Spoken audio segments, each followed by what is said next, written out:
Well, hello. Allow me to share with you for a second what I'm working on right now, which is my first attempt at a technique called tablet weaving, which is great for making straps and belts and stuff. And this one is the first time I'm playing with it, as far as I remember at least, or I'm playing on it without having someone else's setup. So I've made a dozen of these hexagons with half a dozen holes, numbered and colored just in case I would need that, but I don't really. And then my loom, which is kind of funny, I was just thinking in my mother tongue in German, a loom is called Webstuhl, which is really a weave chair. And this is actually a weave chair now. So this is one of our several fabulous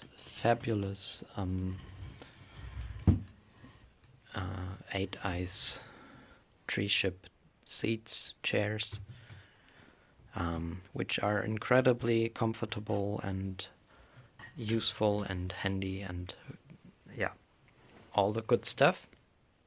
And this one is actually woven in other ways as well. But I was looking for a place where I could try the technique, the tablet weaving, and basically I got the string fed through all the cards as a stack, and then I went around the whole thing. I also included an axe just to spread this out, and I used to have this strap go on the outside of this, so it would really go around the whole hex of the seat, and then tied a knot into tied the two ends together. And then I did and undid it a few times as I learned more about what to care for with the tension and the balance of it. Yeah, and then basically after a good while it got too tight to run outside of this, so I undid this connection, opened the leg, put this in on the inside here, and attached this. And the point of this whole thing is that this is too loose right now, and usually on a regular loom for this type of weaving, there's like a tensioning rod that can, there's a screw to tighten it at whatever. The way that I'm using this is that I put my foot in here and basically have the foot rest on the weave and get the desired tension as I need it. And if I need to soften the tension, that's no problem at all. I can just lift my foot a little. So that's brilliant, because I'm not going around that one leg here anymore. It's also much easier or I have more play for the tension. Yeah, and now how does this work? Well, there's lots of pretty fabulous videos about this technique on YouTube that go probably much deeper than I would here. Basically, the tablets here become the thing that spreads the warp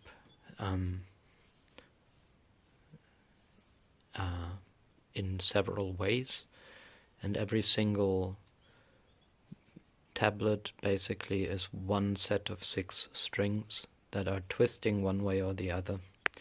And then I've got my weft, which is this, which I've got on this thing. I knew this would come in handy someday. They use these for stirring paint, and it's a waste. Look at what beautiful wood that is. But I might changed the shape of it a little more now that I have a use for it.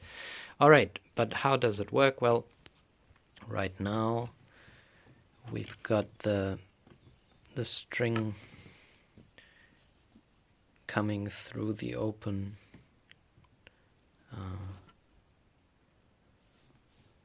what's it called? I don't know the English term. In German we call it a Fach. So the open gap right now. So it's not even locked in yet. What I need to do to lock it in is to turn the tablets, and then I need to figure out which way to turn them. Basically, I think probably forwards. It's good to keep that in mind just while doing, rather than having to think about it every single time. But if it wasn't forward, then I will notice. Let's see. Now I've turned these so that this is the flat side is up again, and what I get for that is actually a pair of these gaps, which is really cool about the weaving with the hexagon. Oh, but I think I should have turned it backwards. So let's turn it backwards 2 steps, because I already turned it forwards once. So these cards, if they were more even and whatever, it would be a lot easier still. Yeah, so yeah, I think that's it. Okay, let's put them here. Observe how this opens up my 2 gaps for the weft, and then this is gonna be fun with one hand. How do I do this? Oh, I know. Allow me to. I think this may be the best I can do in terms of the camera. Okay, so I've turned it before I switched the position of the camera, so I'm just gonna thread this thing through, and apologies for not knowing all the terms yet. This is my second day of, like, well, it was actually this day after midnight that I was playing with this. I'm only beginning, so I don't really know the terminologies.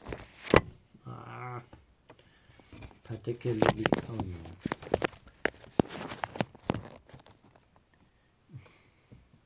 Particularly the terminologies in English. I may even know them in German. But that's how it is. Too many languages. Well, anyways, this is basically the process. I'm turning these tablets one way or the other, and by doing that I am creating these patterns, and as far as I know, there's an incredible amount of possibilities and varieties in what kinds of patterns can be done. Again, I'm really only beginning with this. I don't basically have much understanding yet. I'm intuiting my way into this right now, and I enjoy the process terribly, because I really do enjoy it, because it's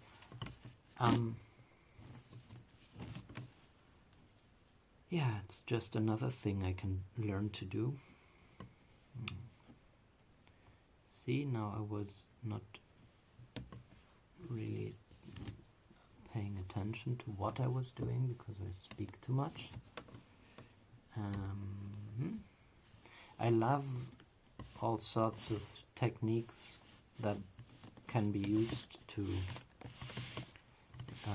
create fabric, right, and do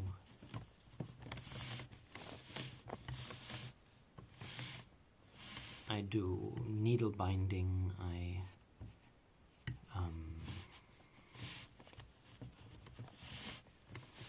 practiced a lot of knots, knot binding, knot tying every single day.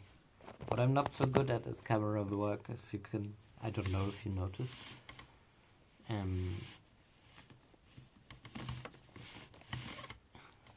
Okay, I think now this is it. This is the pattern I wanted.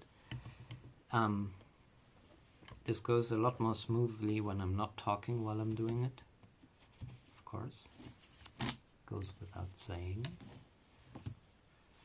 And this is gonna be, I hope, when it's done, it's gonna be interesting to see how I cut it, I suppose, because I want to make it a strap. Right now it's a loop. So that's that. I'm looking forward to figuring all of this out. I really love the weave that comes out of it. It's beautiful and it feels fantastic. I love the fact that with this hexagon technique, there's another way of turning them precessionally where it's only one opening, and then I would go one way and turn and go the other way and turn and go the first way again. But what I particularly enjoy about this particular technique here is that with the two openings I can go back and forth every single pass. So the shuttle stays on one side, and yeah, that's really neat, and it's a super tight and strong, positively thick strap that's woven here, which is awesome. And I'm just at the time now, actually this was where I wanted to turn back. So I'm doing these stripes right now, and as I'm doing them, the stripes go from one side to the other, and when one of the stripes gets a full turn, like a full diagonal over, is when I turn and reverse the direction so that it goes zig and zag respectively. Which way did I turn it now? Forwards, I think.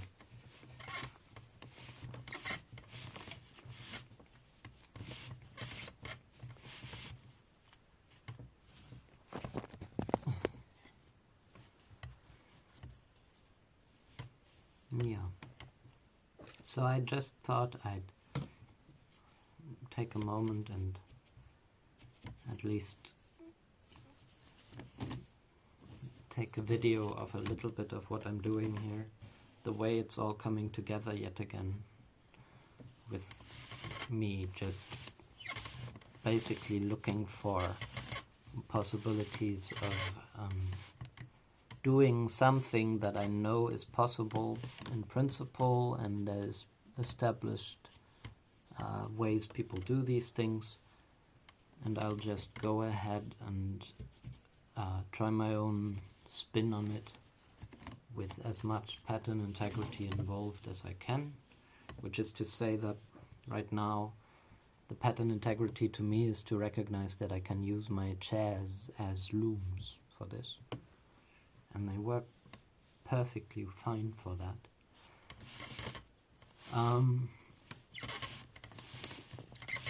Yeah, I think that's enough probably. Maybe I'll give you one last glance at... I could try again to just show you what this looks like from the side, but I'm not going to be able to hold the camera here, and I'm too lazy to get a tripod. Basically, turning the tablets opens these, spreads these strings apart different ways, and when there's a crossing between them like this, and I'm then passing the weft through the warp, it's creating triangulation, as you can tell. That crossing there plus the weft going through creates triangulation. Yeah, and then what we get for that is, this is the B side. I don't even know what that looks like. Haven't looked yet. But it's basically this beautiful strap. Yeah, awesome, exciting. I'm gonna continue now. Take care.